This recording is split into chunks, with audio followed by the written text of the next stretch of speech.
일부, 산속의 작은 회당, 그리고 조용히 시작되는 질문. 밤이 내려앉기 전의 하늘은 소아시아의 고원 위에서 언제나 저렇게 낮고 차갑습니다. 별들이 뜨기 전 마지막 어스름이 비시디아 안디옥의 돌길 위를 천천히 물들이고, 바람은 타우루스 산맥의 능선을 타고 내려와 도시의 모퉁이마다 조용히 웅크립니다. 높은 고원의 공기는 여름에도 새벽이면 서늘하고, 밤이 지나면 돌들은 냉기를 품은 채 아침 햇살을 기다리며 묵묵히 서 있습니다. 안식일 아침이면 사람들은 이 좁은 돌길을 따라 천천히 걷기 시작합니다. 발걸음들은 서두르지 않습니다. 회당으로 향하는 걸음에는 언제나 그 특유의 리듬이 있었는데, 종종 걸음도 아니고 목적 없는 방랑도 아닌, 마치 오래된 노래의 박자를 몸으로 기억하는 사람처럼 느리고 규칙적인 발걸음이었습니다. 어떤 이는 두꺼운 망토 깃을 여미며 걷고, 어떤 이는 아이의 손을 잡고 걸으며 아이가 돌을 걷어차지 못하도록 낮은 목소리로 타이릅니다. 이 도시의 돌들은 오래되었습니다. 로마의 공병들이 닦은 길이지만 그 길 위를 걷는 사람들의 마음속에는 로마보다 훨씬 오래된 기억들이 함께 걷고 있었습니다. 비시디아 안디옥. 이 이름 하나에 두 개의 세계가 겹쳐 있습니다. 로마 황제 아우구스투스가 세운 군사 식민 도시로서 이곳에는 황제의 신전이 있었고, 황제의 신성을 찬양하는 라틴어 비문이 새겨진 기둥들이 광장을 에워쌌습니다. 제국의 질서와 로마의 힘이 돌과 석회와 금속 속에 새겨져 있었습니다. 그러나 동시에 이 도시에는 디아스포라 유대인들의 공동체가 뿌리를 내리고 있었고, 헬라인들은 수백 년 전부터 이 고원에 자신들의 문화를 심어 두었습니다. 이 세 겹의 세계가 한 도시 안에서 조용히, 그러나 긴장을 머금은 차에 공존하고 있었습니다. 로마의 독수리 문장과 이스라엘의 율법 두루마리가 한 도시 안에서 만나는 풍경은 일견 이상해 보이지만, 사실 그것이 당시 지중해 세계의 일상적인 모습이었습니다. 제국은 수많은 민족과 종교를 그 넓은 품 안에 껴안으며 세금과 질서를 요구하는 대신 어느 정도의 자치를 허락했습니다. 그리하여 유대인들은 황제의 땅 위에서 살면서도 모세의 율법을 읽고 다윗의 시편을 노래하고 아브라함에게 주어진 약속을 기억할 수 있었습니다. 두 세계의 경계 위에 서 있는 것, 그것이 디아스포라 유대인의 숙명이자 특별한 위치였습니다. 회당의 문을 열고 들어서면 먼저 공기가 달라집니다. 바깥의 찬바람과 달리 안쪽은 사람들의 숨결과 오래된 나무와 양피지 냄새가 뒤섞인 묵직한 공기가 맞아줍니다. 회당은 화려하지 않습니다. 헬라나 로마의 신전처럼 대리석 기둥이 솟아있지도 않고 금칠한 우상이 제단을 장식하지도 않습니다. 거친 돌을 쌓아 올린 벽, 그 위에 희끗희끗한 석회를, 바른 천장, 나무로 만든 긴 벤치들이 줄을 지어 서 있고, 정면에는 율법 두루마리를 담은 궤가 놓여 있습니다.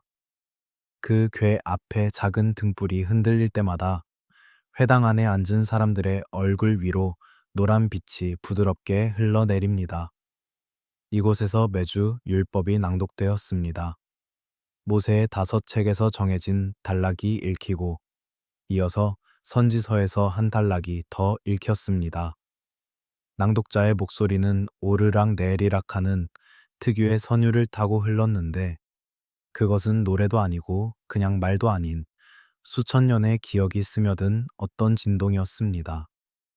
회당에 앉은 사람들은 그 낭독을 들으며 눈을 감거나 조용히 입술을 움직이거나 가끔 아이를 달래는 손길을 멈추지 않으면서도 귀는 그 목소리를 향해 열어두었습니다. 시간이 천천히 흐르는 장소였습니다. 아니, 어쩌면 그곳에서만큼은 시간이 다르게 흘렀다고 하는 편이 더 정확할지도 모릅니다. 세상이 제국의 달력으로 날들을 세는 동안 회당 안에서는 창조 이래로 반복되어 온 리듬이 계속 이어졌습니다. 그런데 그날 회당의 모습은 평소와 약간 달랐습니다. 유대인들뿐 아니라 이스라엘의 하나님을 경외하게 된 이방인들도 함께 자리를 차지하고 있었습니다. 그들은 여러 부류였습니다. 어떤 이들은 헬라인이었고, 어떤 이들은 로마 가문에서 태어난 사람이었으며, 어떤 이들은 소아시아의 이 도시에서 몇 대에 걸쳐 살아온 사람들이었습니다. 그들 모두의 공통점은 다신교의 복잡하고 소란스러운 세계에서 벗어나 한 분 하나님이라는 개념 앞에서 무언가를 발견한 사람들이었다는 것입니다. 올림포스의 신들은 인간보다 조금 더 강하고 조금 더 변덕스러운 존재들이었지만 이스라엘의 하나님은 달랐습니다. 창조주, 역사의 주관자, 의로우신 심판자, 약속을 지키시는 분, 이 묘사들은 그들이 알던 어떤 신과도 달랐고 바로 그 다름이 그들을 이 회당으로 이끌었습니다. 그들은 아직 완전히 유대교로 개종한 것은 아니었고 할례를 받은 것도 아니었습니다. 그러나 그들은 이 공간에서 무언가 진실하고 굳건한 것을 찾고 있었습니다. 그날 회당의 분위기가 특별한 이유가 하나 더 있었습니다. 외지에서 온 여행자들이 있었는데 그중 두 사람이 눈길을 끌었습니다. 한 사람은 바나바라고 불리는 키프로스 출신의 유대인이었고 다른 한 사람은 바울이라는 이름으로 불리는 타르수스 출신의 사람이었습니다. 회당 지도자들은 낯선 방문객들에게 예의를 갖추어 발언의 기회를 주는 것이 관례였습니다. 그리하여 낭독이 끝난 후 회당장은 이 두 사람을 향해 조용히 청했습니다. 권면할 말이 있으면 하라고. 얼마나 일상적인 초대였는지 모릅니다. 매주 반복되는 회당 예배의 한 절차처럼 예의 바른 환대의 형식처럼 그 초대는 특별한 기대 없이 건네졌을 것입니다. 그러나 그 작은 초대가 결과적으로 이 작은 회당의 역사, 아니 그보다 훨씬 넓은 의미에서 세계사의 방향을 바꾸는 계기가 될 것이었음을 그 자리에 앉은 누구도 아직 알지 못했습니다. 바울이 일어섰습니다. 그는 손을 들어 조용히 주의를 모으더니 입을 열었습니다. 이 사람은 누구였을까요? 그의 이름은 사울이기도 하고 바울이기도 했는데 히브리식 이름과 로마식 이름을 하나씩 가지고 있다는 것 자체가 그가 서 있는 경계의 위치를 보여줍니다. 타르수스는 길리기아의 도시로 헬라 문화와 유대 전통이 함께 흐르는 항구 도시였습니다. 그는 어릴 때 그 도시에서 자랐지만 청년이 되어서는 예루살렘으로 올라가 그 시대 가장 뛰어난 유대교 교사였던 가말리엘 문화에서 배웠습니다. 바리새인으로서 그는 율법을 기억 속 깊이 새겼고 선지서의 구절들을 조용히 씹으며 살았습니다. 그러나 그는 한때 예수라는 이름을 따르는 사람들을 박해했던 자이기도 했습니다. 예루살렘에서 다마스쿠스로 향하는 길 위에서 그의 확신은 빛과 함께 완전히 무너졌습니다. 그가 무너뜨리려 했던 것이 오히려 그를 무너뜨렸고 그가 지우려 했던 이름이 오히려 그의 삶을 다시 썼습니다. 박해자가 전도자가 되는 이 역설적 전환이 바울이라는 인물 전체에 깊은 무게를 더합니다. 그는 추상적인 신학을 말하는 학자가 아니라 자기 자신의 확신이 뒤집힌 경험을 가진 사람이었습니다. 그 경험이 그의 목소리에 스며 있었습니다. 회당 안은 조용해졌습니다. 바울은 이스라엘 사람들과 하나님을 경외하는 사람들에게 들으라고 말하며 이야기를 시작했습니다. 그런데 그가 첫 번째로 꺼낸 것은 많은 이들이 예상했을 법한 예수의 이름이 아니었습니다. 그가 먼저 말한 것은 이스라엘의 긴 기억이었습니다. 애굽에서 시작된 이야기, 광야를 걷던 발자국들, 가나안의 땅, 사사들의 시대, 그리고 왕들의 이야기가 그의 입에서 조용히 흘러나오기 시작했습니다. 왜 그는 이렇게 시작했을까요? 설득은 언제나 서두르지 않습니다. 진정으로 누군가의 마음을 움직이려는 사람은 상대방이 이미 알고 있고 사랑하는 것에서 시작합니다. 회당 안에 앉은 사람들이 가장 잘 알고 가장 깊이 사랑하는 것은 이스라엘의 이야기였습니다. 그 이야기는 그들의 정체성이었고 그들의 위안이었으며 그들의 희망이었습니다. 바울은 그 이야기 안으로 천천히 청중을 데려가면서 그들이 스스로 이미 알고 있는 것들을 새로운 빛 아래서 다시 보도록 이끌었습니다. 그 설교의 끝에 무엇이 기다리고 있는지 아직 아무도 알지 못했습니다. 오래된 성경 구절들 안에 숨겨진 어떤 열쇠, 거의 아무도 그렇게 읽어본 적 없는 방식으로 연결된 어떤 논리, 그것이 이 작은 회당의 방공기 속으로 조용히 스며들어 오고 있었습니다. 죽음과 영혼에 대한 이해를 바꿔놓을 그 논증은 아직 시작되지 않은 채로 바울의 입술 뒤에 고여 있었습니다. 밤이 어슴풀에 내려앉는 소아시아의 작은 도시, 회당의 등불은 여전히 흔들리고 사람들은 숨을 죽이고 들을 준비를 하고 있었습니다.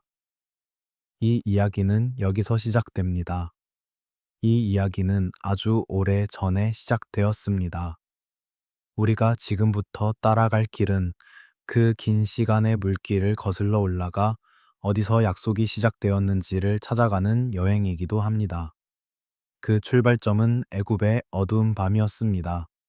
벽돌과 채찍과 눈물이 뒤섞인 그 밤으로부터 이야기는 출발합니다. 2부 이스라엘의 긴 기억 속으로 출애굽에서 다윗까지 애굽의 밤을 상상해 봅니다. 나일 강가의 그 오랜 밤들, 수백 년을 이어온 노예의 시간들, 아브라함의 자손들이 애굽 땅에서 흙을 이기고 벽돌을 구우며 날들을 보내는 동안 파라오의 도시들은 높아지고 이스라엘의 희망은 낮아졌습니다. 거대한 제국 안에서 한 민족이 거의 지워져 가고 있었습니다. 이름도 언어도 기억도 조금씩 달아가는 듯 보이는 그 세월 속에서 아이들이 태어났고 노인들이 죽어갔으며 약속은 구전으로 속삭여졌습니다. 하나님이 아브라함에게, 이삭에게, 야곱에게 하신 그 약속이 아직 살아있다는 것을 어머니들이 잠든 아이에게 속삭이듯 기억이 전해졌습니다. 그때 하나님이 기억하셨습니다. 이 단순한 문장이 이스라엘 신학의 심장입니다. 하나님이 기억하신다는 것, 그분이 보셨다는 것, 그분이 아신다는 것, 그리고 그분이 내려오신다는 것. 모세는 광야에서 타지 않는 떨기나무 앞에 섰고 그곳에서 고대의 이름을 들었습니다. 나는 스스로 있는 자라는 그 이름 앞에서 모세는 신발을 벗었고 그 이름이 그를 애굽으로 보냈습니다. 바울이 회당에서 이 이야기를 꺼낼 때 그것은 회당에 앉은 모든 이들의 피 속에 새겨진 이야기였습니다. 이스라엘 사람들은 이것을 들으며 자신들의 기원을 다시 만졌고 경건한 이방인들은 역사 속에서 실제로 행동하시는 신의 이미지 앞에서 조용히 숨을 들이켰습니다. 신화 속의 신들이 아니라 역사 속에서 백성의 신음에 응답하시는 신의 이야기는 다른 무게를 가지고 있었습니다. 10가지 재앙의 이야기는 느린 긴장감으로 전개됩니다. 나일강이 피로 변하고 개구리들이 땅을 뒤덮고 메뚜기가 하늘을 어둡게 하고 마다들이 쓰러지는 그 밤들. 이 이야기의 목적은 공포가 아닙니다. 이것은 하나님이 이 땅의 가장 강한 권력 앞에서도 굽히지 않으신다는 선언이었습니다. 파라오는 당시 세계에서 가장 강한 인간이었지만 이스라엘의 하나님 앞에서 그의 힘은 마침내 꺾였습니다. 그리고 바다가 갈라졌습니다. 이 장면을 눈으로 그려봅니다. 앞에는 물, 뒤에는 군대, 그 사이에 수백만의 사람들이 서 있었습니다. 그 순간의 공포와 침묵과 그 다음에 찾아온 경이로움을 상상합니다. 두 벽처럼 서 있는 물 사이를 걸어가는 발걸음들, 진흙바닥에 찍히는 발자국들, 아이를 안고 걷는 어머니들, 뒤를 돌아보며 아직 도망치고 있는 군마 소리에 귀를 기울이는 사람들. 그리고 무사히 건넌 다음 뒤를 돌아보니 물이 다시 제자리로 돌아와 있었습니다. 바다 건너편에서 부른 그 노래, 여호와는 나의 힘이요 찬송이라는 그 노래가 아직 공기 속에 남아있는 것 같습니다. 그러나 해방 이후 더 긴 기다림이 시작되었습니다. 광야 40년은 단순한 방황이 아니었습니다. 그것은 노예였던 백성이 어떻게 하나님의 백성이 되는지를 배우는 시간이었으며, 동시에 인간의 불신과 하나님의 오래 참으심이 교차하는 긴 시험의 시간이었습니다. 광야에서 사람들은 물이 없다고 불평했고, 고기가 없다고 원망했으며, 애굽의 가마솥이 그리웠다고 말했습니다. 노예로 돌아가게 해 달라고 했습니다. 해방이 선물인데 그것을 감당하지 못하는 이 역설적인 인간의 모습이 광야 이야기 속에 담겨 있습니다. 밤마다 장막 위에 내려앉는 침묵을 생각합니다. 광야의 밤은 깊고 별은 많았을 것입니다. 텐트들 사이로 바람이 지나가고 어디선가 아이의 울음소리가 들리다 잦아들고 낮 동안 뜨거웠던 모래가 식어가면서 서늘한 공기가 스며드는 그 밤. 그 침묵 속에서 사람들은 하나님의 임재를 느꼈고 때로는 느끼지 못했으며, 그 느낌과 느끼지 못함 사이에서 믿음이라는 것이 조금씩 형태를 갖춰갔습니다. 구름 기둥과 불 기둥이 그들과 함께 있었습니다. 만나가 아침마다 내렸습니다. 율법이 시내산에서 주어졌고 성막이 세워졌으며 언약궤가 만들어졌습니다.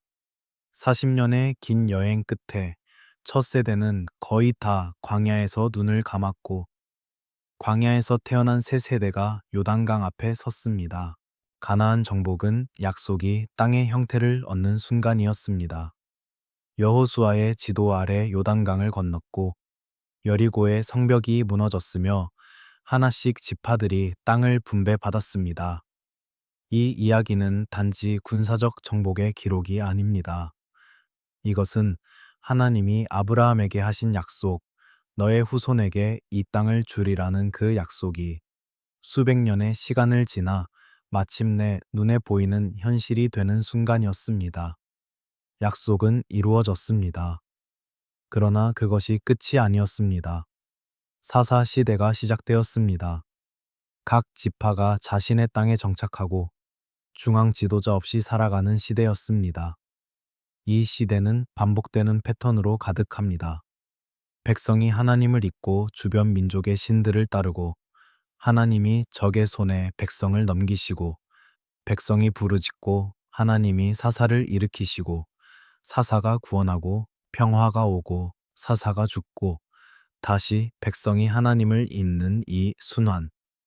드보라, 기드온, 삼손, 이 이름들은 용기와 실패를 함께 담고 있는 이름들입니다. 땅은 얻었지만 마음은 아직 불안했습니다. 하나님의 백성이 된다는 것이 무엇인지 이스라엘은 아직 온전히 이해하지 못했습니다. 사무엘이 등장합니다. 한나의 기도에서 태어난 아이, 실로 성막에서 하나님의 목소리를 들은 소년, 그리고 마지막 사사이자 새로운 시대의 문을 연 예언자. 사무엘의 시대에 이스라엘은 결정적인 요구를 했습니다. 우리에게 왕을 달라는 것이었습니다. 주변 민족들처럼 우리도 왕이 필요하다고, 왕이 우리를 이끌고 전쟁을 싸워주길 원한다고 했습니다. 이 요구 앞에서 하나님은 슬퍼하셨습니다. 그것은 단순한 정치적 요구가 아니라 내가 너희의 왕이 되기를 거부하는 것이나 다름없다고 말씀하셨습니다. 그러나 하나님은 이 거부에도 불구하고 허락하셨습니다. 인간의 자유 안에서, 인간의 선택을 통해서 그분의 뜻이 이루어지는 방식이 여기서도 나타납니다. 사무엘은 슬픔과 순종 사이에서 이 시대의 전환의 증인이 되었습니다. 사울이 첫 번째 왕으로 기름 부음을 받았습니다. 베냐민 지파의 키 큰 청년, 겉모습으로 왕따움이 있었던 사람. 그의 시작은 인상적이었습니다. 그러나 시간이 지나면서 그의 왕권 안에 있는 균열이 보이기 시작했습니다. 아말렉 전투에서 하나님의 명령을 완전히 따르지 않았고, 사울은 자신의 판단으로 하나님의 명령을 수정했습니다. 그리고 그 순간부터 하나님의 영이 그를 떠났습니다. 겉으로는 왕이었지만 안으로는 이미 왕좌를 잃어버린 사람. 사울의 말년은 두려움과 질투와 분노로 얼룩졌고, 그는 결국 블레셋과의 전투에서 자신의 칼 위에 쓰러졌습니다. 그리고 다윗이 왔습니다. 베들레헴의 목동, 아버지의 양떼를 치던 이사야의 막내 아들. 사무엘이 이새의 집을 찾아갔을 때 아버지조차 이 아이를 생각하지 않았습니다. 첫째 아들 엘리압을 보았을 때 사무엘은 그가 왕이 되리라 생각했지만 하나님은 말씀하셨습니다. 나는 사람이 보는 것처럼 보지 않는다. 나는 중심을 본다. 들에서 양을 치고 있던 소년이 불려왔고 그의 머리 위에 기름이 부어졌습니다. 하나님의 영이 그날부터 다윗에게 강하게 임하셨습니다. 다윗의 생애는 놀라운 대조들로 이루어져 있습니다. 목동에서 왕으로, 시인에서 전사로, 도망자에서 통일 왕국의 통치자로, 골리앗 앞에 선 소년이 물맷돌 하나로 거인을 쓰러뜨리던 그 담대함, 사울의 질투를 피해 광야를 떠돌던 긴 도피의 세월, 그리고 마침내 이스라엘과 유다를 하나로 묶어 예루살렘을 수도로 삼던 그 왕의 위엄. 다윗은 전쟁에서도 시를 썼고 왕좌에 오른 후에도 예배를 노래했습니다. 그의 시편들은 환희와 절망과 회개와 찬양이 뒤섞인 한 인간의 가장 깊은 내면을 담고 있었습니다. 다윗은 단지 과거의 영웅이 아니었습니다. 그는 이스라엘의 상상력과 기도의 중심이 된 인물이었습니다. 회당에서 불리는 시편들, 그것은 대부분 다윗의 이름과 연결되어 있었습니다. 예루살렘의 돌 위에는 다윗의 발자국이 새겨져 있었고, 성전 터를 마련한 것도 다윗이었으며, 언약궤를 기쁨으로 모시고 춤추었던 것도 다윗이었습니다. 수백 년이 지난 후에도 이스라엘 사람들은 다윗의 이름 앞에서 무언가 특별한 감정을 느꼈습니다. 그것은 단순한 민족적 자부심이 아니라 하나님이 그 사람과 맺으신 무언가에 대한 기억이었습니다. 바울이 회당에서 다윗에 이르렀을 때 사람들의 귀가 더 기울여지는 것을 느꼈을 것입니다. 다윗, 그 이름은 이스라엘의 심장부에 닿는 이름이었습니다. 그리고 바울은 하나님이 다윗을 어떻게 평가하셨는지를 꺼냈습니다. 내 마음에 맞는 사람. 이 표현은 단순한 칭찬이 아닙니다. 이것은 이제부터 이어질 다윗과의 특별한 관계, 곧 다윗 언약의 무게를 청중의 마음에 불러오는 열쇠였습니다. 바울이 다윗을 말하는 이유는 아직 완전히 드러나지 않았습니다. 사람들은 익숙한 이야기를 들으며 편안함을 느꼈을 것입니다. 그러나 그 익숙한 이름이 곧 가장 낯선 방향으로 이어질 것이라는 사실을 아직 아무도 예감하지 못했습니다. 이야기는 아직 흘러가고 있습니다. 역사의 물줄기는 다윗이라는 인물을 지나 더 깊고 더 복잡한 약속의 강으로 흘러 들어가고 있었습니다. 3부 영원한 왕좌의 약속. 다윗 언약의 아름다움과 난제. 어느 날 밤, 다윗은 자신의 궁전에 앉아 생각했습니다.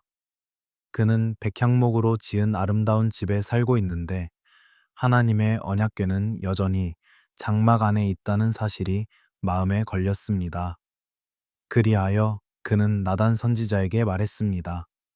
나는 이 좋은 집에 사는데 하나님은 아직 장막 안에 계신다고. 나는 하나님을 위해 집을 짓겠다고 했습니다. 하나님의 응답은 예상 밖이었습니다. 그 밤 하나님은 나단에게 말씀하셨고 나단은 다음 날 아침 다윗에게 그 말씀을 전했습니다. 내가 너의 집을 짓겠다고. 다윗이 하나님을 위해 집을 짓겠다고 했는데 하나님은 오히려 다윗을 위해 집을 짓겠다고 하셨습니다. 이 역전된 응답 안에서 우리는 하나님의 은혜의 방향을 봅니다. 인간이 무언가를 드리려 할 때 하나님은 더 크게 받으시는 것이 아니라 오히려 더 크게 주십니다. 이 약속을 사무엘하 7장은 조심스럽고 엄숙하게 기록하고 있습니다.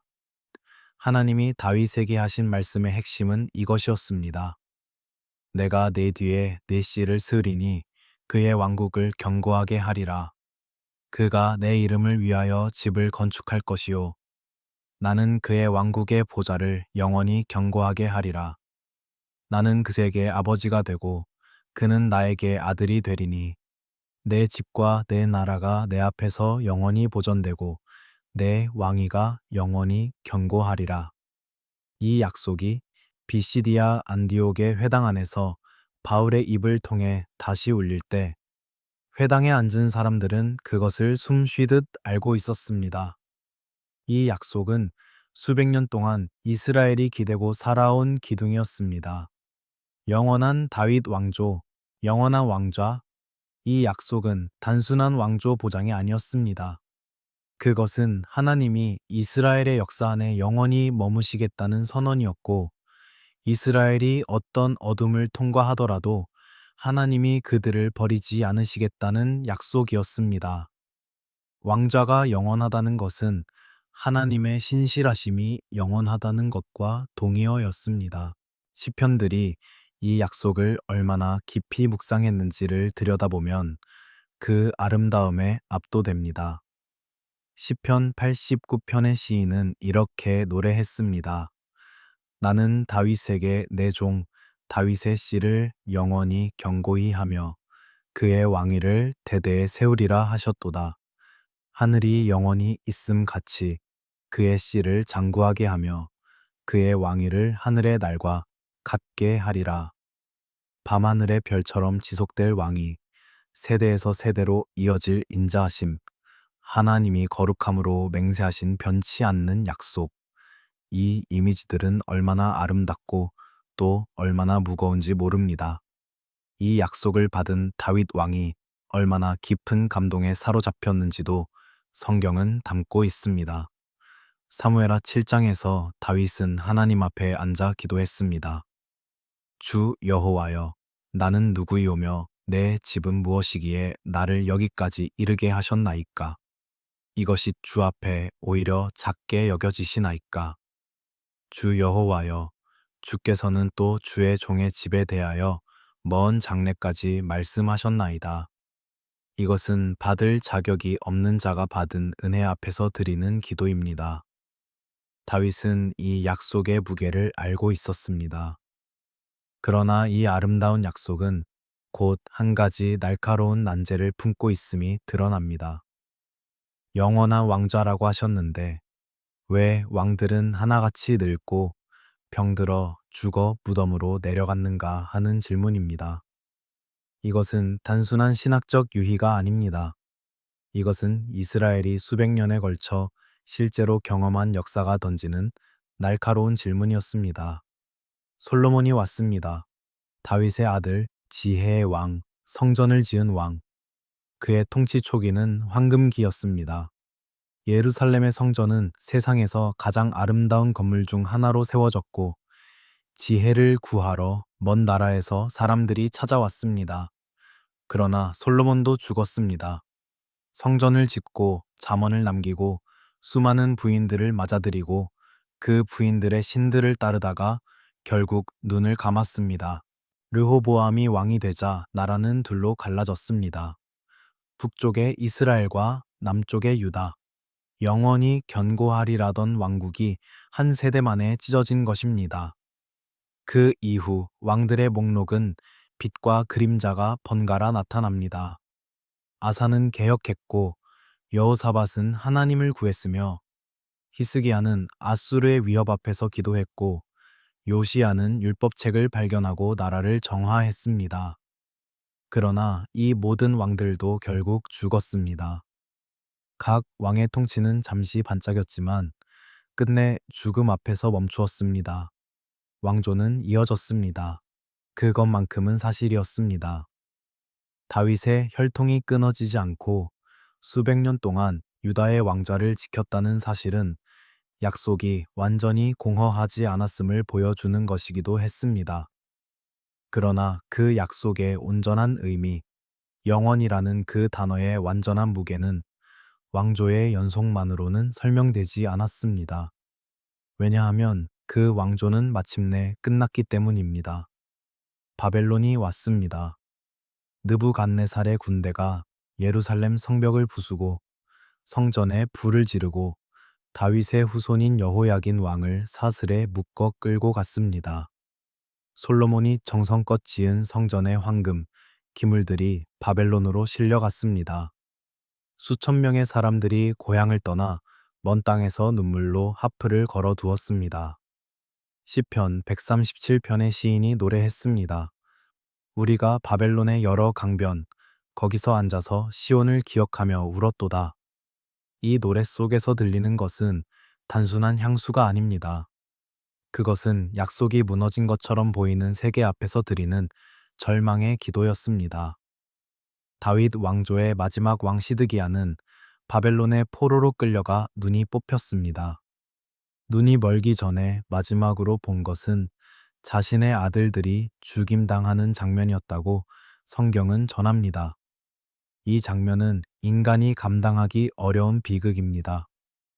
다윗의 후손이 이렇게 끝날 수 있단 말인가? 이 궁금증은 포로지에서 기도하는 모든 이들의 가슴 속에 박혀 있었습니다. 약속은 실패했는가? 아니면 아직 끝나지 않았는가? 바울이 회당에서 이 긴 이야기를 풀어가며 이 질문으로 청중을 이끌 때 그 질문은 학문적인 토론의 주제가 아니었습니다. 그것은 수백 년을 살아온 이스라엘의 가슴 속에서 여전히 뛰고 있는 질문이었습니다.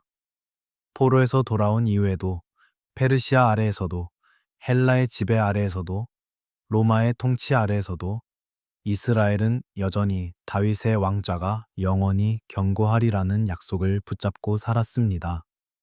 메시아를 기다렸습니다. 하나님의 기름 부음 받은 자, 다윗의 참된 후손, 그 분이 오시면 약속이 완성될 것이라고 믿었습니다. 그러나 그 메시아는 아직 오지 않은 것처럼 보였습니다. 아니, 어쩌면 왔다가 실망스럽게 끝난 것처럼 보이는 사람이 있었습니다. 그 이야기를 바울은 이제 꺼내려 하고 있었습니다. 하나님의 약속은 무너지지 않았고, 다만 아직 완전한 해석을 만나지 못한 채 역사 속에 남아 있었다는 것이 바울의 핵심 주장이었습니다. 그리고 그 해석의 열쇠가 무엇인지 이제 천천히 드러나기 시작할 것이었습니다. 4부 십자가는 끝이었는가? 메시아 기대와 무덤의 침묵. 갈릴리 호숫가에서 시작된 이야기를 생각합니다. 고기잡이 어부들, 낡은 그물, 이른 아침의 물안개. 한 사람이 물가를 걷다가 멈추어 서며 말했습니다. 나를 따르라고. 그 단순한 초대 앞에서 어부들은 그물을 버려두고 일어섰습니다. 무엇이 그들을 일으켰는지 그 순간의 끌림을 정확하게 설명하기는 어렵습니다. 그러나 그들은 일어섰고 그렇게 이야기는 시작되었습니다. 예수의 사역은 갈릴리 전역으로 번져 나갔습니다. 병든 자들이 고침을 받았습니다. 오랫동안 귀신에 짓눌려 살던 사람이 제정신으로 돌아왔고 앞을 보지 못하던 사람의 눈이 열렸으며 문둥병자가 깨끗해졌습니다. 이 이야기들은 단순한 기적 목록이 아닙니다. 그것들은 하나님 나라가 어떤 모습인지에 대한 살아있는 표지판이었습니다. 고통이 사라지고 배제된 자들이 회복되며 죽음의 그림자 아래 있던 사람들에게 빛이 들어오는 것, 그것이 예수가 선포하는 하나님 나라였습니다. 그의 가르침은 기존의 틀을 조용하게 흔들었습니다. 율법을 폐기하지 않으면서도 율법이 가리키는 더 깊은 차원을 드러냈습니다. 마음속의 분노가 이미 살인이고 마음속의 탐욕이 이미 간음이라는 말, 원수를 사랑하라는 말, 오른뺨을 맞으면 왼뺨도 돌려대라는 말. 이 가르침들은 듣는 이에 따라 충격적이었고 아름다웠으며 불편했습니다. 사람들의 기대가 점점 쌓여갔습니다. 이분이 혹시 하는 속삭임이 퍼졌습니다. 다윗의 아들이라는 외침이 군중 속에서 들려왔습니다. 무리가 그를 왕으로 삼으려 했다는 기록도 있습니다. 사람들의 메시아 기대는 오랜 세월을 통해 특정한 형태를 가지고 있었습니다. 다윗처럼 군사적 힘으로 적을 몰아내고 예루살렘을 회복하고 이스라엘을 열방 위에 높이는 왕. 그런 왕을 사람들은 기다리고 있었습니다. 그러나 예수는 그런 방향으로 가지 않았습니다. 그는 군대를 모으지 않았고 로마에 맞서 봉기를 선동하지 않았습니다. 오히려 그는 가장 낮은 자들과 함께 식탁에 앉았습니다. 세리, 창기, 병든 자, 이방인, 이 사회의 가장자리에 밀려난 사람들이 그의 식탁에 앉았습니다. 하나님 나라를 선포했지만 그 나라는 칼로 세워지는 나라가 아니었습니다. 많은 사람들이 그의 방식에 혼란스러워 했습니다. 어떤 이들은 떠났고 어떤 이들은 더 깊이 따라왔습니다. 예루살렘으로의 마지막 여행이 시작되었습니다. 예수는 예루살렘에 들어가면 무슨 일이 일어날지를 알고 있었습니다. 그는 제자들에게 말씀했습니다. 인자가 넘겨져 십자가에 못 박히게 될 것이라고. 제자들은 이 말의 의미를 이해하지 못했습니다. 혹은 이해하기 싫었는지 모릅니다. 예루살렘 입성은 화려했습니다. 무리가 종려나무 가지를 흔들며 다윗의 이름으로 오시는 이어 호산나라고 외쳤습니다. 그러나 그 환호는 오래가지 않았습니다. 성전에서 상인들을 내쫓은 사건, 종교 지도자들과의 연이은 충돌, 율법학자들과의 논쟁들이 이어지면서 긴장은 빠르게 고조되었습니다. 대제사장들과 바리새인들이 모였습니다. 그들의 두려움은 복잡했습니다. 이 사람이 계속 이런 식으로 행동하면 민중이 봉기를 일으킬 것이고 로마가 개입할 것이며 남아있는 자치권마저 사라질 것이라는 현실적 두려움이 있었습니다. 그리고 그것과 함께 그가 선포하는 것들이 자신들의 권위를 흔든다는 불편함도 있었습니다. 가야바 대제사장이 말했습니다. 한 사람이 백성을 위해 죽는 것이 온 민족이 망하는 것보다 낫다고. 유다가 은 30세켈을 받고 예수를 넘길 장소를 알려주기로 했습니다. 마지막 6월절 저녁이 지나고 겟세만에 동산에서의 기도가 있었으며 이른 새벽에 군대가 들어닥쳤습니다. 제자들은 달아났고 예수는 결박되어 끌려갔습니다. 신문은 새벽부터 이어졌습니다. 대제사장 앞에서, 사내들인 앞에서, 그리고 빌라도 앞에서. 빌라도는 예수에게서 죄를 찾지 못했다고 했지만 군중의 압력 앞에서 손을 씻으며 물러섰습니다. 채찍질이 있었습니다. 가시관이 씌워졌습니다. 홍포가 걸쳐졌다가 벗겨졌습니다. 군인들의 조롱이 있었습니다. 그리고 십자가를 지고 거느는 긴 길이 있었습니다. 골고다, 해골의 곳이라 불리는 언덕. 그곳에서 십자가가 세워졌습니다. 양옆에 두 강도가 함께 달렸습니다. 유대인의 왕이라는 패가 십자가 위에 붙었습니다. 조롱하는 목소리들이 들렸습니다. 네가 하나님의 아들이라면 내려와 보라고. 내 하나님, 내 하나님, 어찌하여 나를 버리셨나이까 하는 시편의 외침이 들렸습니다. 그리고 오후 3시경 모든 것이 멈추었습니다. 이 장면을 회당 안에 앉은 사람들의 입장에서 생각합니다. 많은 유대인들에게 이 십자가는 결정적인 증거처럼 보였습니다. 나무에 달린 자는 하나님께 저주를 받은 것이라는 신명기의 구절이 있었습니다. 메시아라면 이렇게 끝날 수 없습니다. 영원한 왕이라면 이렇게 처형당할 수 없습니다. 하나님의 기름 부음 받은 자라면 하나님이 구하셨을 것입니다. 그런데 그는 구해지지 않았습니다. 아니, 죽었습니다. 아리마대 요셉이 빌라도에게 허락을 구해 시신을 가져갔습니다. 세마포에 쌓이고 니고데모가 가져온 모략과 침향이 덮었습니다. 무덤은 아직 쓰인 적 없는 새 무덤이었습니다. 무거운 돌이 입구를 막았습니다. 군인들이 지키러 왔습니다. 안식일이 시작되었습니다. 예루살렘의 안식일에 침묵이 내려앉았습니다. 성전은 평소처럼 서 있었습니다. 사람들은 집 안에 있었습니다. 아이들은 자고 있었습니다. 이 도시가 얼마나 많은 비밀을 품고 있는지 아무것도 모르는 듯 돌길은 텅 비어 있었습니다. 그러나 어떤 이들의 마음속에서는 모든 약속이 끝난 듯한 침묵이 번지고 있었습니다. 3년을 따라다녔던 소망, 이분이 메시아일지도 모른다는 기대, 이스라엘을 구원하실 것이라는 희망이 돌 하나에 막혀 있었습니다. 이것은 단지 예수의 죽음이 아니었습니다. 이것은 다윗 언약에 대한 기대 전체가 또 한 번 무덤 속으로 들어간 것처럼 보였습니다. 영원한 왕좌가 다시 한번 흙으로 돌아간 것처럼 보였습니다. 하나님이 약속하셨다면 왜 이런 일이 일어났는가? 이 질문 앞에서 제자들은 두려움으로 문을 잠그고 숨었습니다. 그런데 바울이 회당에서 바로 이 이야기를 꺼낸 것은 거기서 멈추려는 것이 아니었습니다. 그가 이 어두운 자리로 청중을 데려온 것은 이 어둠 한가운데서 일어난 일을 말하기 위해서였습니다.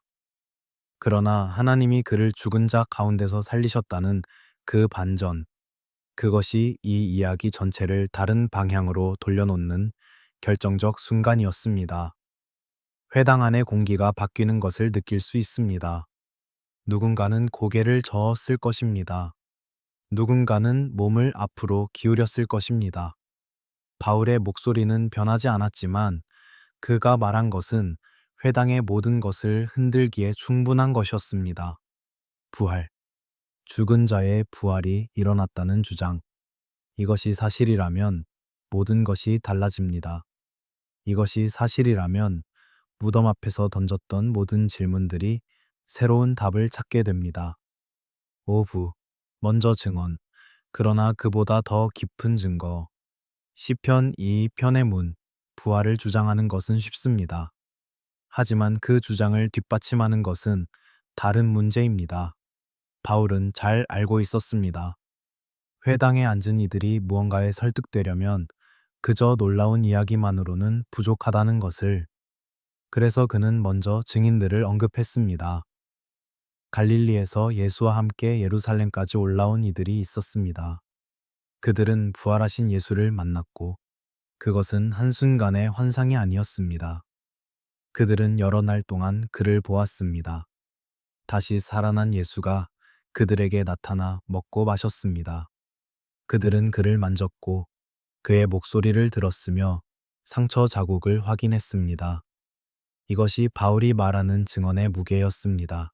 초기 그리스도인 공동체의 기억 구조를 생각합니다. 그들은 적어도 수백 명에 이르는 사람들이 부활한 예수를 보았다고 주장했습니다. 이 사람들 중 많은 이들이 바울이 편지를 쓰던 그 시점에도 여전히 살아 있었습니다. 확인해 보고 싶으면 직접 물어볼 수 있는 사람들이 있었다는 것입니다. 이것은 전설이나 신화의 구조와 다릅니다. 전설은 시간이 지나면서 형성됩니다. 그러나 이 증언들은 사건이 일어난 직후부터 그것을 목격했다고 주장하는 사람들이 살아있는 동안부터 공개적으로 선포된 것이었습니다. 그 증인들이 왜 죽음을 무릅쓰고 이 이야기를 계속 전했는지를 생각해 봅니다. 부활을 전했다고 해서 얻을 것이 있었을까요? 부와 권력이 주어졌을까요?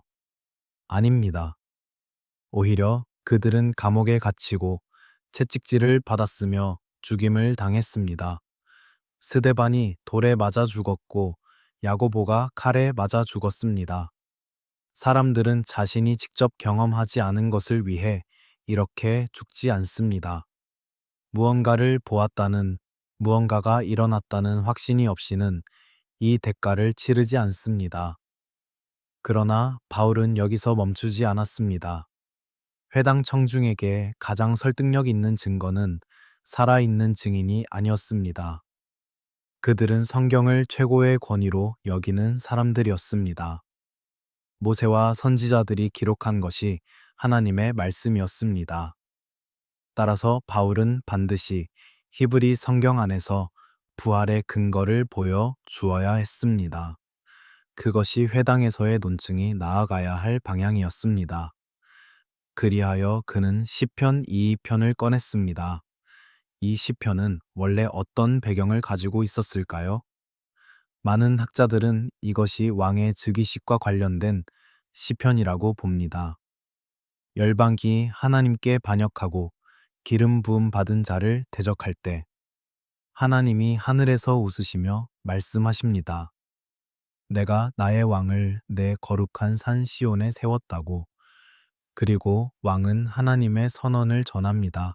바울이 주목한 구절은 이것이었습니다. 너는 내 아들이라 오늘 내가 너를 낳았다는 선언. 회당에서 이 구절은 오랫동안 다윗의 후손들이 왕위에 오를 때 하나님과 맺는 관계를 표현하는 것으로 이해되어 왔습니다. 왕은 하나님의 아들과 같은 존재로 세워진다는 것이었습니다. 바울은 이 구절을 예수의 부활과 연결했습니다. 부활은 예수가 하나님의 아들이 되는 사건이 아니었습니다. 그는 이미 하나님의 아들이셨습니다. 그러나 부활은 그분이 누구이신지를 세상 앞에 결정적으로 드러내는 사건이었습니다. 죽음을 이기고 일어나신 것, 그것이 하나님이 예수를 권능 있는 아들로 참된 왕으로 공개 선포하신 방식이었다는 것입니다. 유대적 왕권 개념을 조금 더 깊이 생각해 봅니다. 왕은 하나님의 대리자였습니다. 하나님이 땅의 왕을 통해 통치하신다는 개념은 이스라엘 신앙의 중요한 부분이었습니다. 왕이 기름 부음을 받는다는 것은 단지 정치적 임명이 아니라 하나님의 영기 그에게 임한다는 것이었습니다.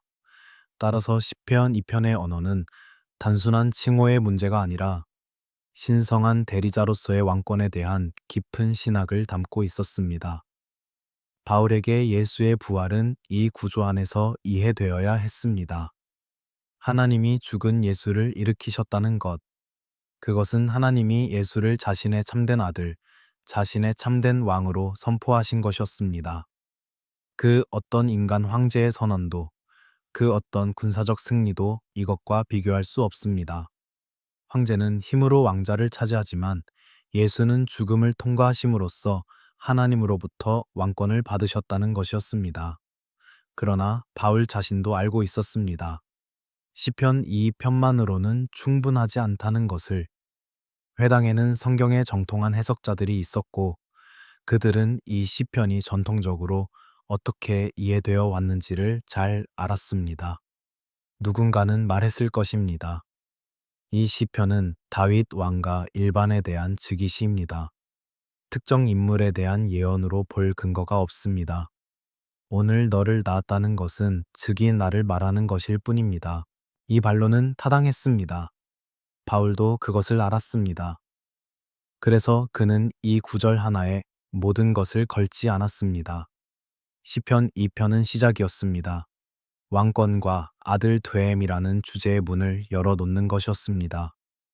진짜 결정타는 아직 오지 않았습니다. 설교의 긴장은 오히려 여기서 더 깊어집니다. 바울은 청중이 생각할 수 있는 모든 반론을 이미 예상하고 있었습니다. 그리고 그는 가장 강력하고 가장 날카로운 근거를 아직 간직하고 있었습니다. 그것은 단순히 부활을 예언한다고 볼 수 있는 구절이 아니었습니다. 그것은 부활이 없으면 하나님의 약속 자체가 무너진다는 것을 보여주는 구절이었습니다. 이사야의 오래된 초대, 이제 그 문이 열릴 차례입니다. 6부, 거의 아무도 모르는 구절, 이사야 55장, 3절의 깊은 의미, 이사야 55장은 부드럽게 시작합니다. 오호라 너희 모든 목마른 자들아, 물로 나아오라, 돈 없는 자도 오라, 너희는 와서 사 먹되 돈 없이 값 없이 와서 포도주와 젖을 사라. 이 초대의 목소리는 광야에서 들려오는 물소리처럼 지친 사람의 귀에 달콤하게 스며드는 무언가를 가지고 있습니다. 이 본문이 처음 선포된 배경을 생각합니다. 이스라엘은 포로 중이었거나 포로에서 돌아온 직후였거나 어떤 경우이든 극심한 상실과 혼돈 속에 있었습니다. 성전은 무너져 있었고 왕국은 사라져 있었으며 사람들은 하나님이 자신들을 잊으셨는가 하는 깊은 의문 속에 있었습니다. 바로 그 자리에 이사야의 목소리가 흘러들어 왔습니다. 목마른 자는 오라, 돈 없는 자도 오라, 값없이 오라고. 이 초대가 얼마나 급진적인지 주목합니다. 고대 세계의 종교는 대체로 무언가를 드리는 것을 중심으로 돌아갔습니다. 신에게 제물을 바치고 신에게 봉사하고 신의 호감을 사야 한다는 것이 상식이었습니다. 그런데 이사야의 하나님은 말씀하십니다. 오너라, 가져올 것이 없어도 오너라, 이미 다 준비해 두었다고. 이 방향의 역전이 이사야 55장 전체를 관통합니다. 그리고 3절에서 이 초대는 더욱 구체적인 근거를 드러냅니다.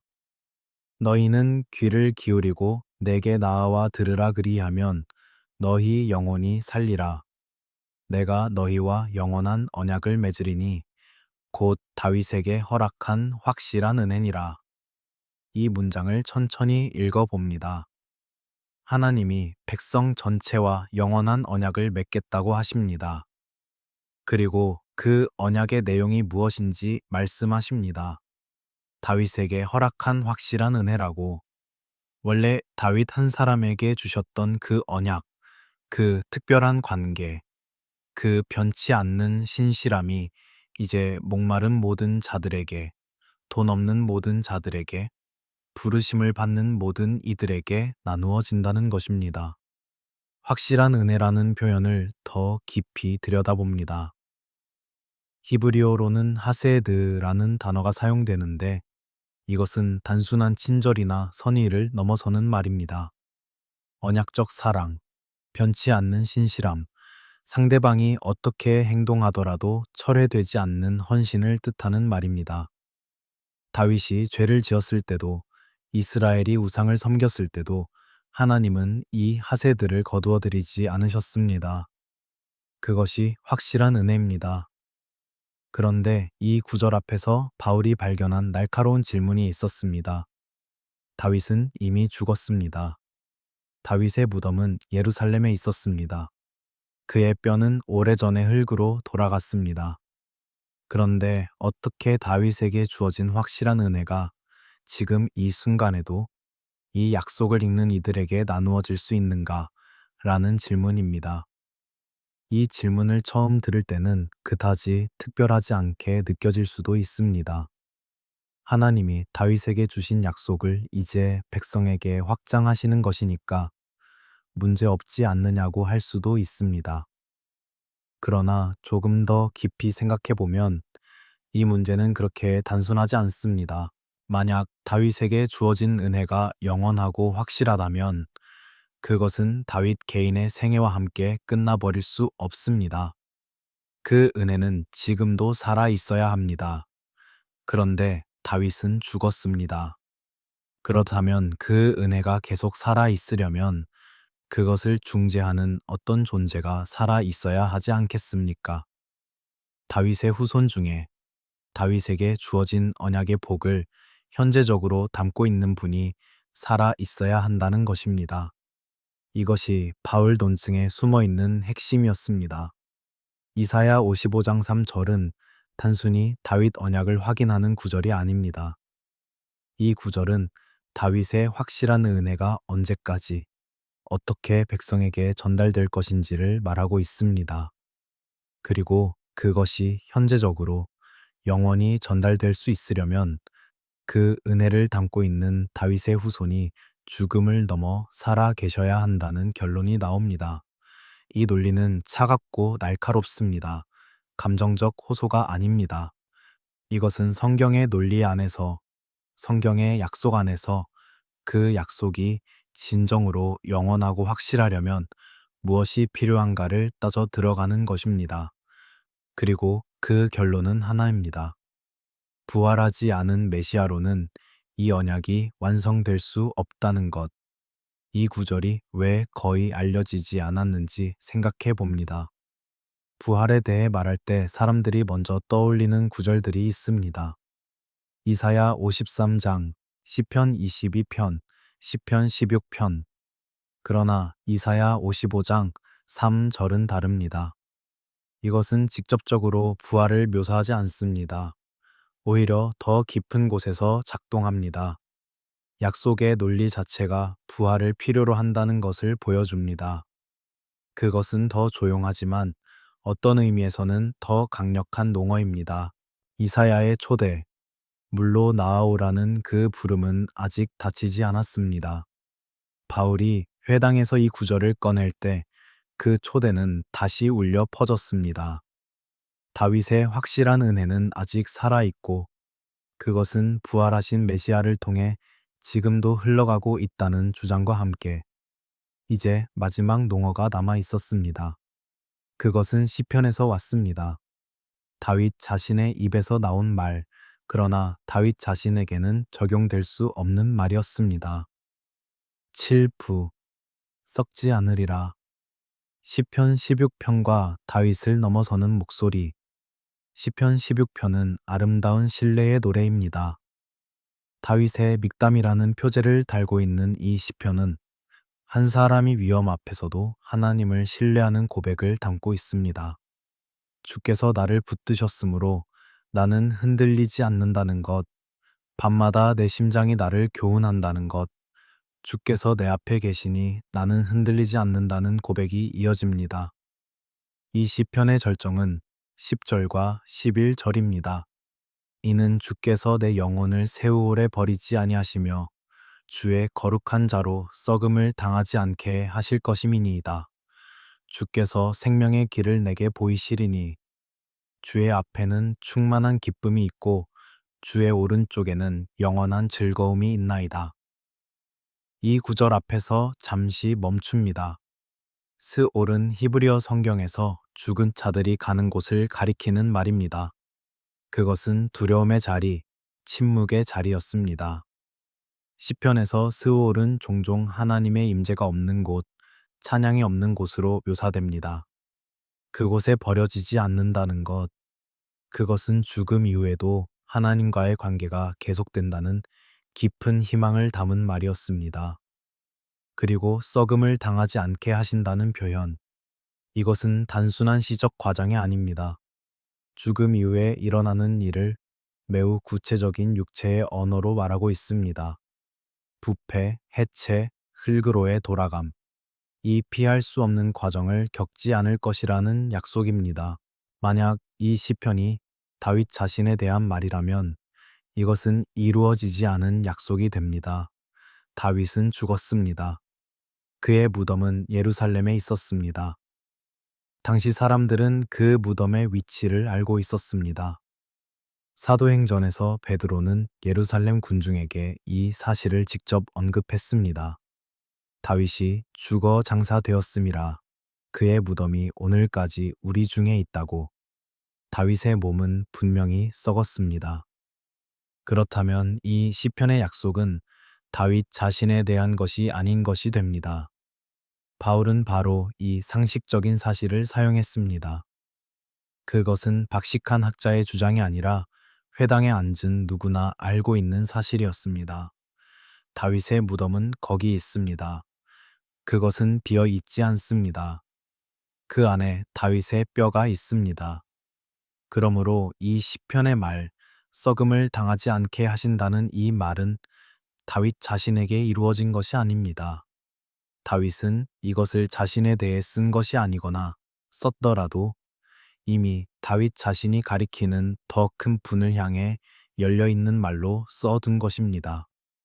성경 안에서 선지자의 말은 종종 자기 자신보다 더 큰 일을 향해 열립니다. 이것은 바울만의 독특한 주장이 아닙니다. 유대교 해석의 전통 안에서도 시편들은 개인의 고백이면서 동시에 미래를 향한 예언적 말로 읽혀왔습니다. 특히 다윗이 쓴 시편들은 메시아와 연결된 해석이 일부 공동체 안에서 이미 있었습니다. 바울이 하는 것은 그 해석의 가능성을 구체적 사실에 연결하는 것이었습니다.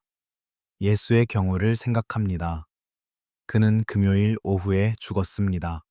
안식일 하루가 지나고 주간 첫날 이른 새벽에 무덤이 열렸다고 제자들은 전했습니다. 약 사흘의 시간이었습니다. 고대의 유대인들은 죽음 이후 사흘쯤 지나면 영혼이 완전히 몸을 떠난다고 생각했고 육체적 부패가 본격적으로 시작되는 때로 여겼습니다. 사흘 안에 일어난 부활이라면 육체적 부패의 과정에 들어가기 전에 몸이 다시 살아난 것이 됩니다. 썩음을 당하지 않게 하신다는 시편의 언어가 이 맥락에서 문자적으로 의미를 가지게 됩니다. 여기서 시편 16편이 얼마나 날카로운 농어가 되는지 드러납니다. 다윗이 썼지만 다윗에게 이루어지지 않은 약속이 있습니다. 그렇다면 그 약속은 누구에게 이루어졌는가? 바울의 주장은 예수 안에서 이루어졌다는 것입니다.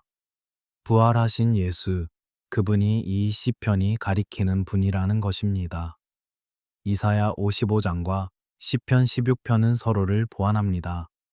이사야 55장은 이유를 보여줍니다. 왜 부활이 필요한가? 다윗의 확실한 은혜가 영원히 전달되려면 살아있는 중재자가 필요하기 때문입니다. 시편 16편은 어떻게를 보여줍니다.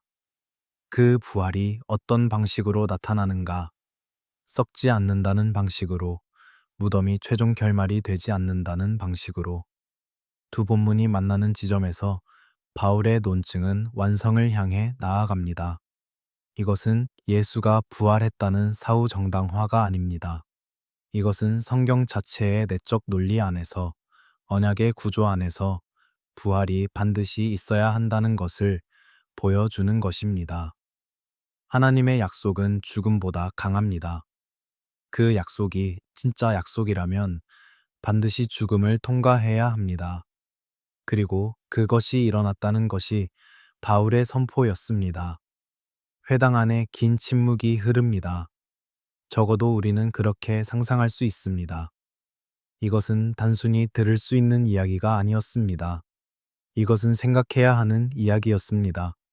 성경을 알고 있는 사람들, 다윗을 사랑하는 사람들, 메시아를 기다려온 사람들에게 이 논증은 쉽게 흘려보낼 수 있는 것이 아니었습니다. 활부. 왜 부활은 선택이 아니라 필연이었는가? 지금까지 우리가 걸어온 길을 잠시 돌아봅니다. 우리는 애굽의 노예 생활에서 출발해 광야를 지나고 가나안 땅에 들어서고 사사 시대를 거쳐 사울의 실패를 보고 다윗의 기름 부음을 보았습니다. 다윗에게 주어진 영원한 왕좌의 약속을 들었고 그 약속이 왕들의 죽음과 나라의 멸망 앞에서 어떻게 흔들리는 것처럼 보였는지를 보았습니다. 예루살렘의 어두운 금요일 오후와 무덤의 침묵을 느꼈고 부활의 주장과 증인들의 증언을 들었으며 시편 2편과 이사야 55장과 시편 16편이 각각 어떤 방향에서 이 이야기를 향해 빛을 비추는지를 보았습니다. 이제 이 모든 것이 하나의 선으로 연결되는 지점에 서 있습니다. 바울에게 부활은 선택사항이 아니었습니다. 그것은 필연이었습니다. 이것이 무슨 의미인지 천천히 생각해 봅니다. 만약 부활이 일어나지 않았다면 무슨 일이 생깁니까? 예수가 메시아라는 주장은 완전히 무너집니다. 왜냐하면 다윗 언약의 약속은 영원한 왕에 대한 것이었기 때문입니다. 죽고 무덤에 남아있는 왕은 영원한 왕이 아닙니다. 그는 다윗의 여러 후손들처럼 잠시 빛을 발하다 사라진 또 하나의 사람이 됩니다. 좋은 교사, 탁월한 예언자, 용기 있는 순교자일 수는 있겠지만 영원한 왕좌의 약속을 성취한 분이라고는 말할 수 없게 됩니다. 이사야 55장의 초대도 공허해집니다. 다윗의 확실한 은혜가 목마른 자들에게 나누어진다고 하셨는데 그 은혜를 중재하는 분이 무덤 안에 계신다면 그 초대는 어떻게 현재적으로 이루어지겠습니까? 과거에 이루어진 어떤 일의 영향이 지금도 남아있다고 말하는 것과 지금도 살아계신 분이 지금도 그 은혜를 나누어 주신다는 것은 전혀 다른 이야기입니다. 전자는 추억이고 후자는 현재입니다. 시편 16편의 약속도 이루어지지 않은 것이 됩니다. 주의 거룩한 자로 썩음을 당하지 않게 하신다는 그 말이 결국 다윗에게도 이루어지지 않았고 다윗이 가리켰던 후손에게도 이루어지지 않은 것이 된다면 그 약속은 무슨 의미가 있는 것입니까? 따라서 바울의 논리는 이렇게 됩니다. 하나님이 다윗에게 하신 약속이 진짜라면 반드시 그 약속은 죽음을 넘어 성취되어야 합니다. 그리고 그 성취의 방식이 바로 부활입니다. 부활은 하나님이 자신의 약속을 지키시는 방법이었습니다. 다윗의 후손을 영원히 살아있는 왕으로 세우시는 방법이었습니다. 이것이 바울이 말하는 부활의 필연성입니다. 이것은 하나님이 기적을 보이고 싶으셔서 일어난 일이 아닙니다. 이것은 하나님이 자신이 하신 말씀을 끝까지 지키시기 위해 반드시 행하셔야 했던 일이었습니다. 인간의 모든 약속은 결국 무덤 앞에서 멈춥니다. 가장 열렬한 사랑의 맹세도, 가장 엄숙한 계약도, 가장 간절한 뜻도 죽음 앞에서는 중단됩니다. 왕이 죽으면 왕국은 새 왕을 필요로 합니다. 선생이 죽으면 그의 가르침은 다음 세대에 맡겨집니다. 아버지가 죽으면 그의 사랑은 아이들의 기억 속에만 남습니다. 이것이 인간의 약속이 가지는 한계입니다. 그러나 하나님의 약속은 다릅니다. 하나님이 영원이라고 말씀하실 때 그 영원이라는 단어는 진짜 영원을 의미합니다. 하나님의 신실하심이 시간의 한계를 갖지 않는다는 것, 그것이 이스라엘 신앙의 핵심이었습니다. 그리고 만약 그것이 사실이라면 하나님이 다윗에게 하신 약속은 다윗의 죽음으로, 왕들의 죽음으로, 예루살렘의 함락으로, 포로기의 긴 어둠으로도 끝날 수 없습니다. 그 약속은 반드시 죽음을 통과해 성취될 방법을 찾아야 합니다. 바울이 말하는 것은 바로 그 방법이 부활이었다는 것입니다. 하나님은 약속을 지키시기 위해 죽음을 우회하지 않으셨습니다. 그 대신 죽음 한가운데로 들어가셨습니다. 예수가 십자가에서 죽었을 때 그것은 약속의 실패처럼 보였습니다. 그러나 그 죽음은 오히려 약속이 가장 깊은 곳까지 내려간 순간이었습니다. 그리고 부활은 그 깊은 곳에서 하나님이 올라오신 것이었습니다. 죽음조차 하나님의 약속을 막을 수 없다는 것을 보여주는 사건이었습니다. 초대교회가 왜 부활을 그렇게 중심에 두었는지 이제 더 잘 이해됩니다. 그들이 부활을 선포한 것은 단지 예수에게 특별한 일이 일어났기 때문만이 아니었습니다. 부활이 없다면 예수에 대한 모든 주장이 무너지기 때문이었습니다. 부활이 없다면 예수는 메시아가 아니고 부활이 없다면 다윗의 확실한 은혜는 전달될 수 없으며 부활이 없다면 이사야의 초대는 현재적 실제가 아닌 과거의 기록일 뿐입니다. 바울은 고린도 교회에 편지할 때 이렇게 말했습니다.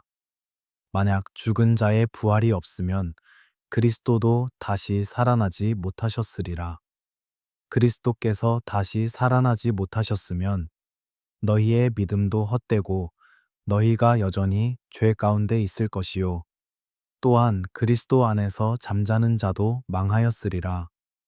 이렇게 단호하게 말할 수 있었던 것은 부활이 그리스도인 신앙의 부가적인 장식이 아니라 그 신앙의 구조적 기반 그 자체였기 때문입니다. 회당에서 바울이 한 일은 이 구조적 기반을 이스라엘의 성경 안에서 찾아내는 것이었습니다. 그는 새로운 종교를 만든 것이 아니라 오래된 약속들이 이미 가리키고 있었던 필연성을 드러낸 것이었습니다. 하나님의 약속이 진짜라면 부활은 선택이 아니었습니다. 하나님의 신실하심이 영원하다면 죽음은 최종적인 마지막 말이 아니었습니다. 이제 질문이 바뀝니다.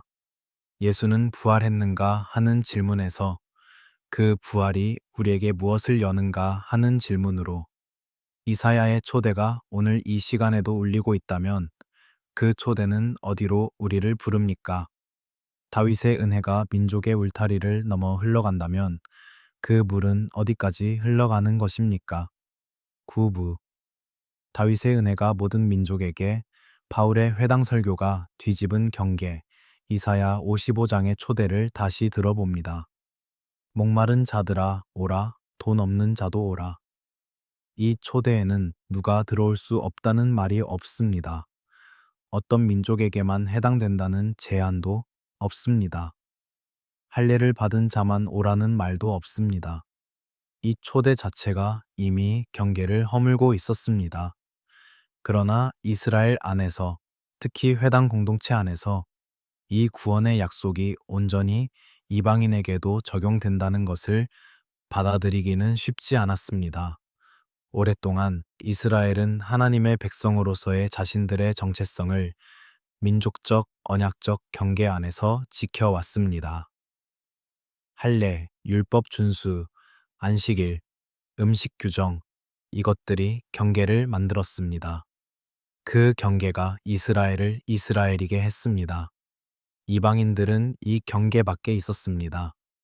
경건한 이방인들, 회당에 찾아와 이스라엘의 하나님을 경외하는 사람들도 있었지만 그들은 완전한 구성원이 아니었습니다.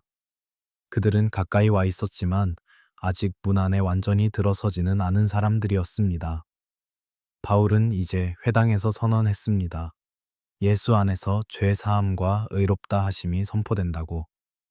그리고 이것은 모세의 율법으로는 의롭다 하심을 받을 수 없었던 것에서 벗어나는 것이라고. 믿는 모든 자가 의롭다 하심을 받는다고. 이 선언의 파급력을 생각합니다. 의롭다 하심을 받는 것, 즉 하나님과의 올바른 관계에 서는 것이 율법의 행위로 완성되지 않는다는 말입니다. 율법을 완전히 지킬 수 있는 인간은 없습니다. 사람들은 그것을 알고 있었습니다. 율법이 무엇을 요구하는지 알수록 자신이 얼마나 그 기준에 미치지 못하는지가 더 분명해지는 아이러니가 있었습니다.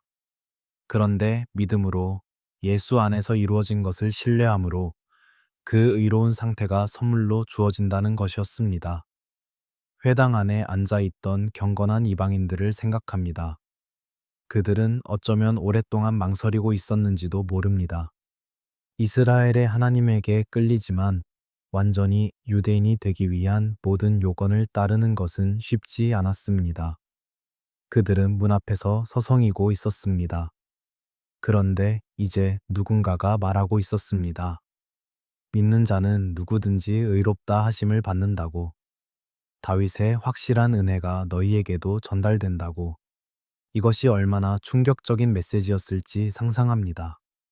제국의 신들을 섬기다가 그 공허함을 알고 이스라엘의 한 분 하나님에게로 방향을 돌린 사람들, 창조주이신 하나님, 역사 안에서 행동하시는 하나님, 약속을 지키시는 하나님 앞에서 무릎을 꿇고 싶었지만 자신들은 그 언약 안으로 들어갈 길이 없다고 생각했던 사람들, 그들에게 바울의 말은 오랫동안 닫혀있던 문이 열리는 소리였을 것입니다. 첫 번째 안식일에 있었던 그 설교의 소문이 퍼졌습니다. 다음 안식일에 거의 온 도시가 모였다고 성경은 기록합니다. 유대인들만이 아니라 전에는 회당에 오지 않았던 이방인들도 왔습니다. 좁은 회당 안에 들어오지 못하고 바깥에서 서 있는 사람들의 모습을 상상합니다. 문 앞에서 안을 엿보는 사람들, 이웃에게 전해 들은 이야기를 직접 듣고 싶어 온 사람들, 소문이 어떻게 퍼지는지 생각합니다. 다윗의 약속이 우리에게도 열렸다는 이야기, 믿는 자는 누구든지 받아들여진다는 이야기가 도시 전체를 돌아다니고 있었습니다. 그러나 바로 그 지점에서 반응이 갈라졌습니다. 유대인 지도자들 중 일부가 시기와 분노로 대응했습니다. 이것은 이해할 수 있는 반응입니다. 오랫동안 지켜온 경계가 흔들리는 것, 자신들이 특별하게 지켜온 것이 더 이상 특별하지 않게 되는 것, 이방인들이 자신들과 동등한 자리에 오는 것, 이것은 불편한 일이었습니다. 특권이 보편화되는 것에 대한 저항은 시대와 문화를 가리지 않습니다. 바울과 바나바는 이 반대 앞에서 물러서지 않았습니다. 오히려 그들은 이사야 49장을 인용했습니다. 내가 너를 이방의 빛으로 세웠으니 너는 내 구원을 베풀어서 땅 끝까지 이르게 하라고. 이것은 계획의 변경이 아니었습니다. 이것은 처음부터 하나님의 마음에 있었던 방향이었습니다. 이방의 빛, 이것이 이스라엘이 받은 사명의 본질이었습니다. 하나님의 구원이 한 민족의 것이 아니라 땅 끝까지 나아가는 것, 그것이 처음부터 계획된 것이었습니다. 다윗 언약의 더 넓은 지평을 봅니다. 시편 72편은 다윗의 아들 솔로몬의 시편으로 알려져 있는데 그 안에서 메시아 왕국은 이렇게 그려집니다. 그가 바다에서 바다까지, 강에서 땅 끝까지 다스리리로다. 열방의 왕들이 그 앞에 엎드리고 모든 민족이 그를 섬기리로다. 다윗의 왕좌는 작은 민족 국가를 위한 것이 아니었습니다. 그것은 처음부터 온 땅을 향한 지평을 가지고 있었습니다. 이방인들이 이 메시지 앞에서 기뻐했습니다. 성경은 그들이 기뻐하여 주님의 말씀을 찬양했다고 전합니다. 그 기쁨은 얼마나 순수하고 깊었을까요? 오랫동안 들어오지 못하던 문이 활짝 열렸을 때, 오랫동안 멀리서 바라보기만 했던 것 안으로 들어갈 수 있게 되었을 때, 그 기쁨은 조용하지만 강한 강물 같은 것이었을 것입니다. 소란스럽지 않지만 깊고 겉으로 드러나지 않지만 가슴 안에서 차오르는 그런 기쁨, 복음이 그 지역 전체로 퍼져나갔습니다. 그리고 바울과 바나바는 결국 그 도시에서 쫓겨났지만 그들이 심어놓은 씨앗은 남았습니다.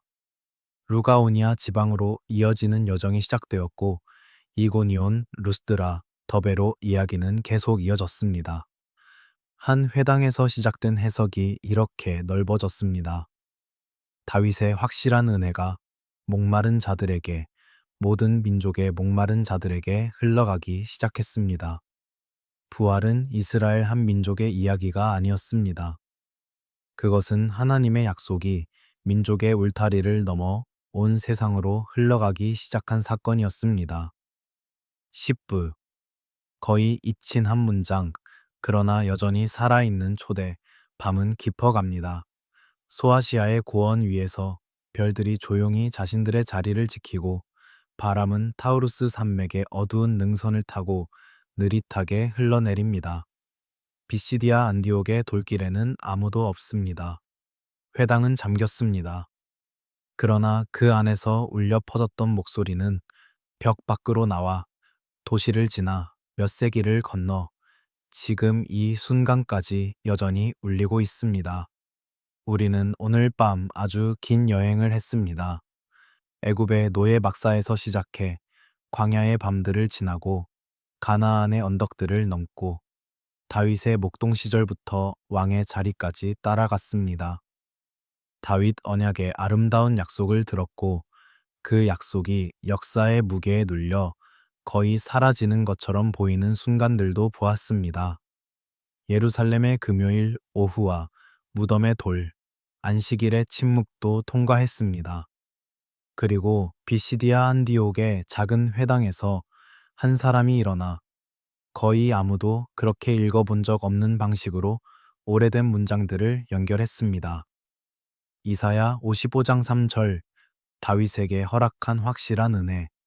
이 문장은 거의 잊힌 구절입니다. 신학 서적의 각주 안에, 설교집의 깊은 페이지 안에 묻혀 있는 구절입니다.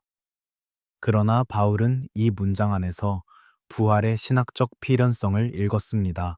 왜 이 구절이 오늘날에도 특별한지 다시 한번 생각합니다. 부활 이야기를 들은 사람들은 많습니다. 예수가 죽었다가 살아났다는 이야기, 빈 무덤, 제자들의 증언, 이것들은 많은 사람들이 알고 있습니다. 그러나 왜 부활이 하나님의 약속을 위해 필수적이었는가?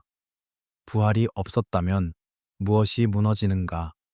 그 논리적 필연성을 이 조용한 구절이 보여주고 있다는 것을 아는 사람은 많지 않습니다. 다윗의 확실한 은혜. 이 표현은 추상적인 종교 언어가 아닙니다. 이것은 하나님이 약속하신 것을 어떤 상황에서도 버리지 않으신다는 구체적인 선언입니다. 왕들이 죽어도, 나라들이 무너져도, 성전이 불타도, 사람들이 흩어져도 이 은혜는 철회되지 않습니다.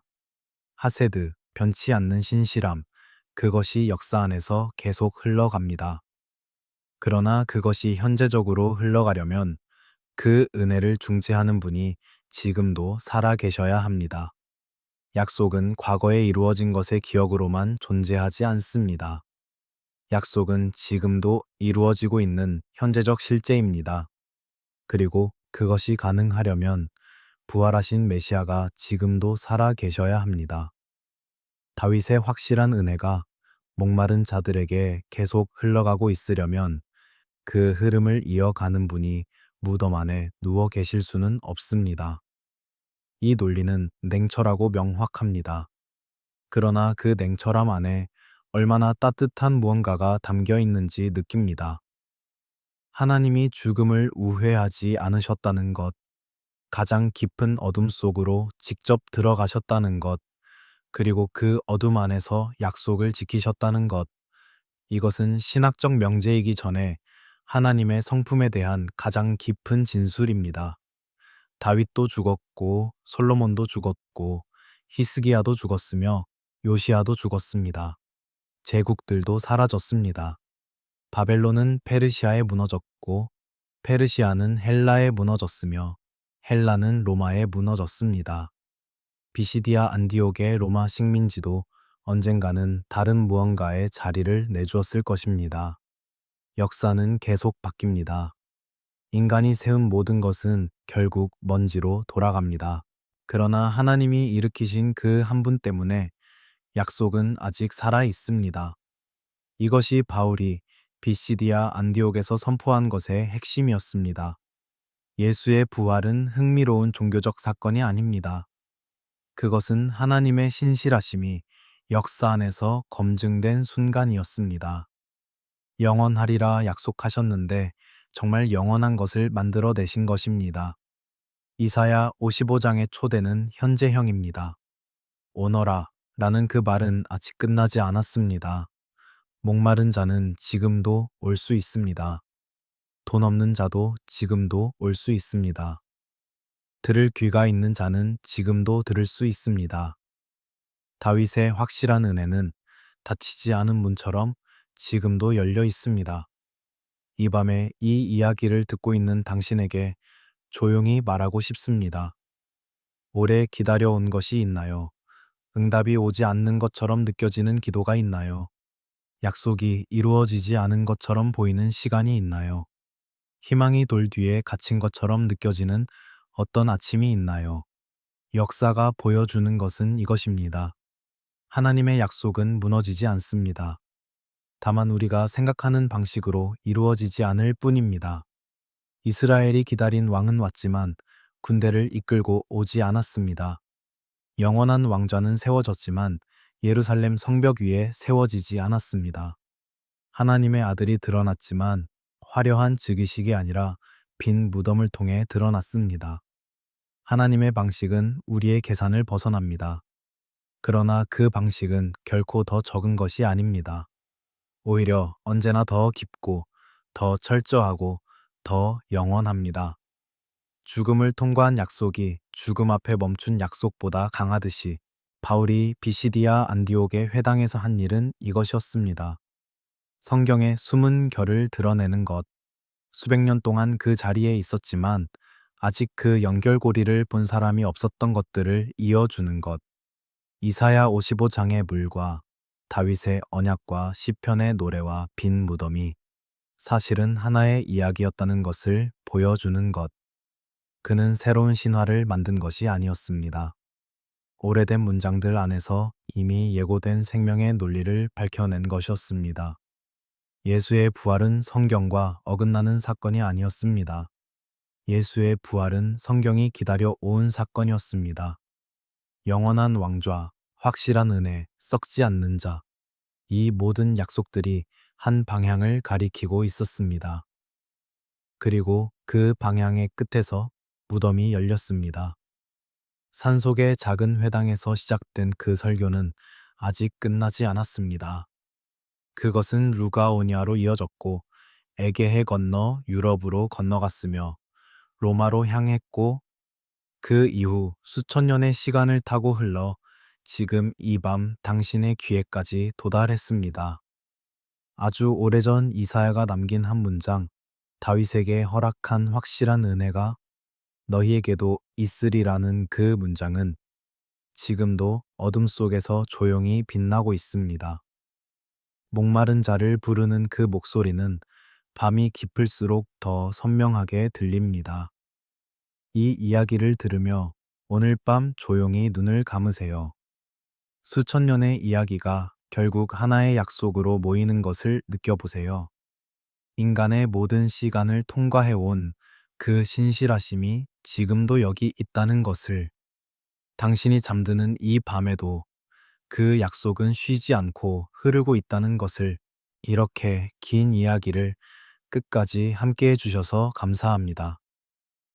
오늘 다룬 이 이야기, 바울의 설교 안에 숨어 있는 이사야 55장의 비밀, 그리고 다윗 언약과 부활의 깊은 연결고리가 조금이나마 새로운 빛으로 다가왔으면 좋겠습니다. 이런 이야기들, 역사 속에서 오랫동안 잊혀왔지만 여전히 살아 숨쉬는 이야기들을 앞으로도 계속 함께 나누고 싶습니다. 채널을 구독해 두시면 다음 이야기를 가장 먼저 만나실 수 있습니다. 멤버십이나 후원을 통해 함께 해주신다면 더 많은 시간과 정성을 이 이야기들에 담을 수 있게 됩니다. 이제 쉬세요. 이 밤은 당신의 것입니다. 역사의 이야기들, 약속의 무게들, 오래된 문장들의 울림이 꿈속에서도 조용히 이어지기를 바랍니다. 잘 자요.